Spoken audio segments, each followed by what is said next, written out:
Guys இந்த டெல்லி ப்ரோட்டஸ்ட்ல இன்னைக்கு police attack பண்ணாம இருக்கிறதுக்கு முக்கியமான காரணம் இவங்களும் ஒண்ணு.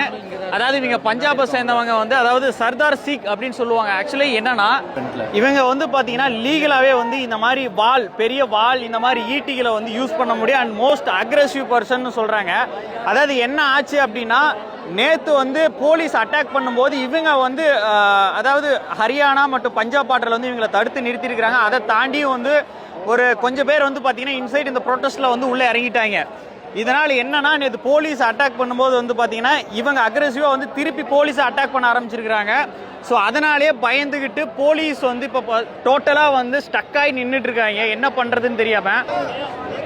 பட் ஆனா இங்க நிறைய நேஷனல் மீடியாஸ் வந்து நிறைய விஷயத்த மறைக்கிறாங்க. ஸோ இங்கே உள்ள ஸ்டூடெண்ட்ஸுக்கு இந்த பஞ்சாபை சேர்ந்த இந்த சர்தார் இந்த கம்யூனிட்டி சேர்ந்தவங்களும் ஒரு பயங்கரமான ஒரு ப்ரொடெக்ஷனாக இருக்கிறாங்க. அண்ட் லீகலாகவே இவங்க இந்தியா முழுக்க எங்கேனாலும் ஃப்ளைட்ல இருந்து எங்கே வேணாலும் இவங்க இந்த மாதிரி ஒரு பெரிய வால் ஆயுதத்தை வந்து கொண்டு போக முடியுமா?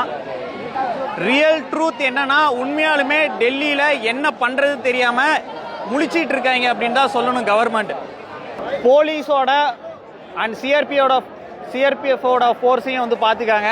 இந்தாண்ட வந்து காக்ரோச்சோட க்ரௌடையும் பார்த்துக்காங்க. அந்த ரோடு வரைக்கும் எஜ்ஜி கிட்டத்தட்ட பார்த்தீங்கன்னா ஒரு 5 கிலோமீட்டர் கன்னியூ ஆகுது.